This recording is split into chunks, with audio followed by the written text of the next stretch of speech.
As you may have heard, we were acquired in May of this year by ColdQuanta, which is a leader in the quantum platform space. And actually, the discussions for the acquisition started in this conference a year ago. So this place is a very special location in my heart. But as you may have heard, last week we announced that ColdQuanta is rebranding under this umbrella called Inflection. And the reason for that is that Inflection is a quantum platform company. We're certainly known for our work in the hardware for quantum computing, but we also do now quantum software, we do atomic clocks, we do sensing, and a number of other things, networking, that you'll hear about in the coming months. And SupercheQ is the name that we've coined for a protocol that gives quantum advantage for distributed databases, and it actually arises at the intersection of quantum computing and quantum networks. And I think this is really special because this is our company's strategy, is to focus across all different types of quantum, not just quantum computing. I've worked on a lot of papers in the last several years, but I will say this is the one that I'm most excited about, so please hold it to a high standard. So let me give you the teaser of what SupercheQ tries to do. The first thing is that it is, in our view, the first practical application of random circuit sampling that includes both quantum supremacy experiments and quantum volume experiments that you've heard about in the news. And we want to change the conversation around, initially when these experiments were run, it was exciting and there was articles about it, but now the sentiment is that these are just purely theoretically interesting. And we think actually that with SupercheQ, it changes that, and there's actually a practical application of quantum volume, of quantum supremacy. What is the nature of this practical advantage? It's an exponential advantage in any data that's classical. It could be season 5 of Game of Thrones in HD, it could be an entire Amazon Web Services database. And interestingly, despite being an advantage for classical data, there's no issues with data loading. There's no issues with needing a quantum random access memory. That doesn't have to happen here. There's no Grover search, so we don't have to deal with those overheads. We validated this with GPU simulation on NVIDIA hardware, and we've run it experimentally on IBM's quantum computers. So what's the catch? The only catch, in my opinion, is that it requires both quantum computers and quantum networks. But I actually see this as an opportunity because, again, Inflection is a company that's building quantum platforms. And for us, this is a very comfortable area to be in. So when I tell you about SupercheQ, I'm going to warn you that there's 2 variants of SupercheQ, the SupercheQ EE, efficient encoding, and incremental encoding. And I'll warn you when I'm switching between the 2. So let me tell you about what task SupercheQ solves. It's actually a very simple task. It's called fingerprinting. And the task is as follows. Alice, sitting in California, has a file, and Bob, sitting in Illinois, has a file. And they want to check, are these 2 files the same or are they different? So they're going to send some bits to a verifier, and the verifier is going to report same or different. So this is a very broad setting, but it has a lot of concrete use cases, consistency checks between databases in the cloud, or on-chip communication in a much smaller microscopic setting within a core if you want to reduce power consumption. That's communication within a chip. Or detecting copyright violations for software. You can fingerprint software, check if it's been tampered with, check if the copyright is valid, and do antivirus, all sorts of things. So these are the applications. I'm going to dive into them more, but I wanted to tell you about the spectrum with a fingerprinting with a concrete example. So Maxar is a company that does satellite imaging, and they have a database that's about 100 petabytes of images from their satellites. And in 2017, they had to transfer these images. So what if they wanted to check if database A of their files had the same as database B? So the most naive thing that they could do inefficiently is to send the whole file. That's 100 petabytes. And actually, believe it or not, the way they did this and the way that they were correct to do this is to use Amazon Web Services Snowmobile, which is that truck. This is not a joke. That truck drives to your data center, downloads the data onto hard drives in the truck, drives across country, uploads it again. This is a real thing, and it's actually really useful because that's much faster than transferring across the internet. But still, we don't want to do that. So on the other end of the spectrum, you might gravitate towards a hash function or a checksum. And so SHA-256 produces 256 bits. For many applications, that is the right answer, but it is not always the right answer. In particular, this is a screenshot from Oracle's MySQL documentation. They're pointing out that checksums and hashes are always going to have collisions. In fact, an exponential number of collisions. So we can't use a hash if we care about a very secure environment and we have an adversarial threat model. So is there anything in between? It may seem intuitively like no, but actually in the 1990s, some very clever cryptographers found a technique called classical fingerprinting, where if you have a file of size n, they can send square root of 3n bits across the network to check if the two files are the same. That's the fingerprint. Now, 112 gigabytes is still a huge file. If you're using the Wi-Fi at this conference, probably a few months of downloading time. But what we're showing with SupercheQ is actually that there's an exponential advantage here. And in particular, SupercheQ EE, efficient encoding, is going to be able to produce fingerprints that are log base 1.4 of n, where n is the size of the file. For 100 petabytes, that's 122 qubits, which actually is less than the number of bits in the hash. I almost thought about putting it to the left. So that's the key result that we're going to show. And let me now express the intuition of why SupercheQ can work. And in fact, it's been known since 2001 that this can work. And the key insight is that Hilbert space, where qubits live, is massive. And it's double exponentially massive in the sense of the number of bins that you can have for separate files is double exponential. Now, one of these exponentials should not impress you. And look at classical bits. If I have 1 bit, then it can represent 2 files. If I have 2 bits, it can represent 4 files. If I have 3 bits, there's bins for 8 files, 4 bits, 16. That's already a single exponential. But the next exponential should impress you. So 1 qubit can represent 4 files separately and distinguish them in fingerprints. 2 qubits can represent 16 files. 3 qubits, 256. 4 qubits is 65,000 digits. And I learned the hard way last night. I was making these slides that if you try to ask PowerPoint for a table with 65,000 cells and you haven't been saving your work, it crashes. So that's why I'm a little underslept today. But the point is that this scaling, this double exponential, is insane. If you have 6 qubits, that's 10 to the 20 containers. That's more than the grains of sand on planet Earth. So that's the insight for how this can potentially work. But let me show you how SupercheQ specifically works. So let's look at the 3 qubit case. And for this future TikTok audience, I'm going to explain it in meme format. So uncouth Winnie the Pooh in year 2001, when the existence of fingerprinting protocols for quantum fingerprinting, the key idea was that you would assign different files to different bins. In 2022, what we're showing with SupercheQ is that you can actually do a better job as a practical implementation by randomizing the assignment of files to bins.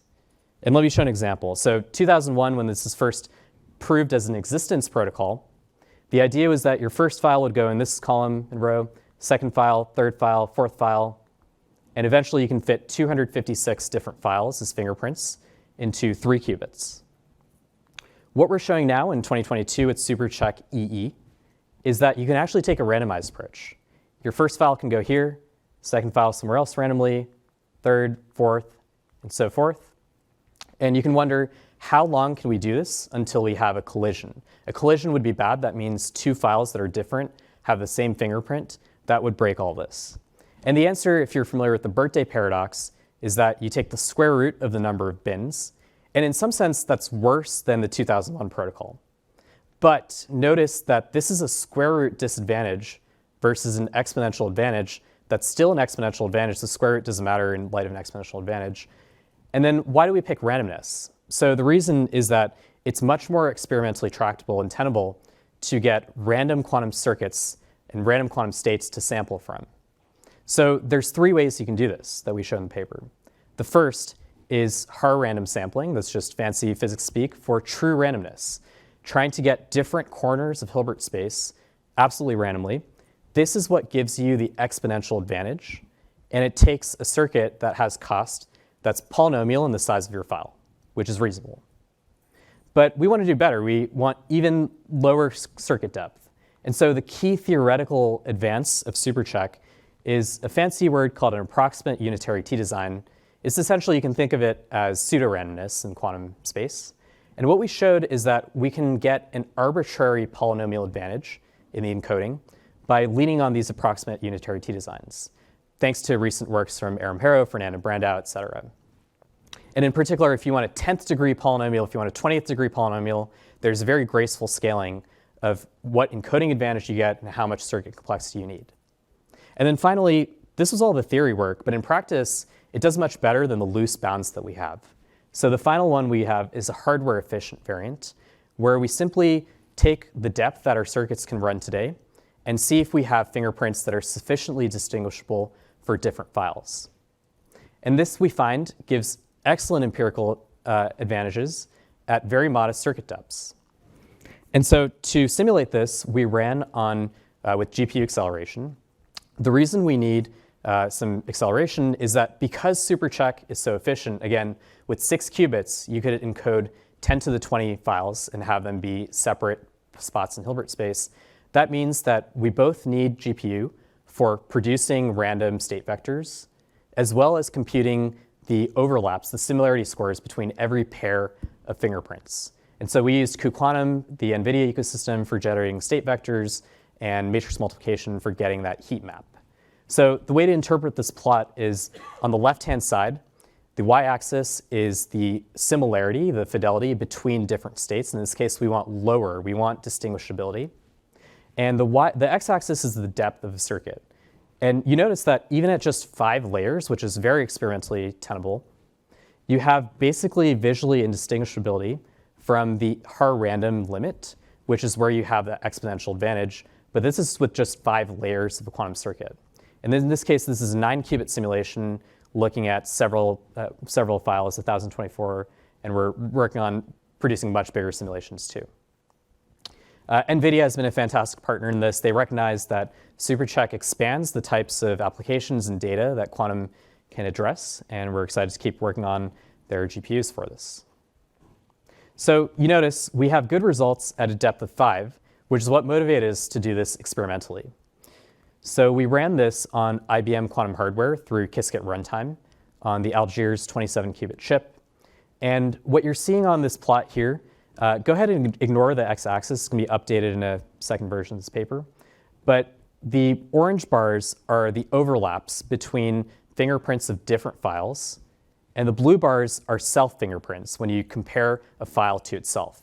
And the key point here is that there's a macroscopic distinguishability between the orange bars and the blue bars. And that's what we want. We want to be able to tell when 2 files are the same versus when 2 files are different. And that's that macroscopic gap that you see here. This is real experimental results with noise.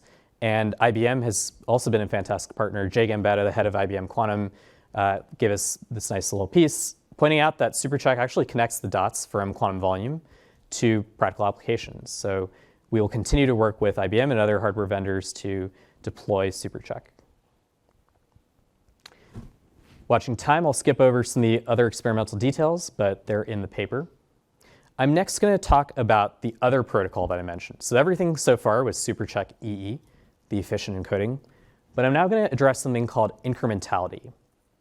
So this is a screenshot from MySQL's documentation from Oracle about the fact that producing a fingerprint, a checksum, takes a lot of time. If you have a database that's several gigabytes, terabytes, it can take minutes, hours, days to produce that fingerprint. If you have a fixed number of read ports, one read port, you take the database offline while you're producing these fingerprints. And that's been a serious problem. It's recognized in your documentation. There's Stack Overflow posts about this. And what if we're in a setting where the database is changing rapidly, which is most databases? So in particular, Alice and Bob at time 0 did their fingerprinting, and then 1 bit in their files changes. Maybe they're MailChimp and a user unsubscribed from an email digest. So do they have to run through their entire petabyte file database to produce a fingerprint again? The answer, thanks to SupercheQ IE, incremental coding, is no. And this is the big picture of how it works. So here's an example with 15 bits in a file. And I've color-coded them because I'm going to rewrite them as the rows of a lower triangular table. So 1 went to this spot, then there's 0, 1 in purple, 0, 1, 0 in blue, et cetera. And then I'm going to mirror this table over the diagonal. So this is just symmetric over the diagonal. And for those of you who know about graphs, this is an adjacency matrix of a graph. And the graph is essentially a network. It has 6 vertices. Each node corresponds to a row. And there's a link between 2 nodes when there's a 1 in the corresponding entry in the table. So somehow we took a 15-bit file and wrote it as a 6-node graph. And what's cool here is that there's a concept called a quantum graph state, which basically takes this graph, which has 6 vertices, asymptotically that's square root of 2n, and writes it as a qubit state that has that many number of qubits, in this case 6. And what's nice there is that when you have it in a graph state, which we show in the paper how to produce, then you have constant time updates for incremental changes. That is, if I bit flip that very first bit from a 1 to 0, all I have to do is a single controlled Z gate, a single 2-qubit gate, to update my fingerprint. So that's pretty cool. But a couple other things to point out is that this actually both matches asymptotically and in fact beats in constants the previous best known to our knowledge classical scalings for fingerprinting. And another thing that's interesting is that it's an entirely Clifford circuit, which you may realize that means that it's entirely classically simulable with quadratic overhead, but somehow a quantum advantage can still persist, and we have some details about how this can happen. And the nice thing about being a Clifford circuit is that it means that the overheads for error correction are 100 times lower. You don't need T-gates, you don't need magic state distillation, and so forth. So we propose that as hardware vendors start to build out the very first error-corrected applications, this should be prioritized because it's the easiest thing to run. So where will all this go? I'll zoom out to speak a little bit about the commercial applications here. Transaction consensus in finance is a critical task that banks have distributed nodes, and they want to make sure that every single node has the same set of transactions. If not, that leads to inconsistencies. And this is a perfect case for where SupercheQ can help databases that are distributed like this maintain consistency. In a very smaller scale, a microscopic scale, I mentioned chip design. So if you have a multi-core CPU or even a single-core CPU, and you want to make sure 2 program registers are the same, you have to transfer bits across the entire CPU. That communication cost is expensive, and it's why sometimes your laptop runs out of power sooner than you expect. And so there's a vision in which we could co-design quantum processors along with CPUs to improve the communication complexity in that environment. Deduplication, imagine that Dropbox has 2 servers, and they don't want to have too much replication of files because that's wasteful. You could use SupercheQ in principle to produce better deduplication detection. And then finally, copyright protection and tamper detection. This is an existing application of fingerprinting that's used today where software can be fingerprinted, and then antivirus scanners can figure out, has the software been changed? So that's SupercheQ in a nutshell. If you're curious about the technical details, we put the paper on archive last night. These are 2 of the key figures, but I won't bore you with them right now. And we also, as of this morning, have launched SupercheQ in Superstack, which is our flagship quantum software product. This is our Qiskit Superstack demo, and it enables users to take concrete files you'll see here. There's some static files we've provided, and check the performance. That is, what is the overlap between files at different number of qubits, at different circuit depths, and so forth. And again, this is on Qiskit Superstack and Cirq Superstack or GitHub repos, and you can check out the notebooks right now. All right, so ending this presentation, what I hope that the key takeaways will be here are a few. The first is that we want to change the conversation around random circuit sampling because now, to our knowledge, for the first time ever, there is a practical application for random circuit sampling. All these quantum volume experiments, there's been derision of, oh, what does it matter if you have double the quantum volume? But actually, we're saying here that there is legitimately in fact, this even justifies why quantum volume should be an exponentially scaling metric, which there's been arguments about. So we really think that if you can extend your quantum volume, run bigger cross-entropy benchmarking, that has practical value. And that practical value is for a very concrete business application, which is checking if files are the same in distributed data. That's a ubiquitous task. This is live today to Superstack customers through both Cirq Superstack and Qiskit Superstack. And again, you can check it out on GitHub. And that's the paper. It'll also, by the way, be on SuperMark, our benchmark suite, sometime in the near term. We decided we're not going to name it SupercheckMark with 2 Qs, so you're welcome for that. But that's our paper, and I've left my email address here. I welcome any questions, maybe as we all walk towards the AMA. But I thank you for your time. Thanks. Thanks, Pranav. We do have time for questions from the audience.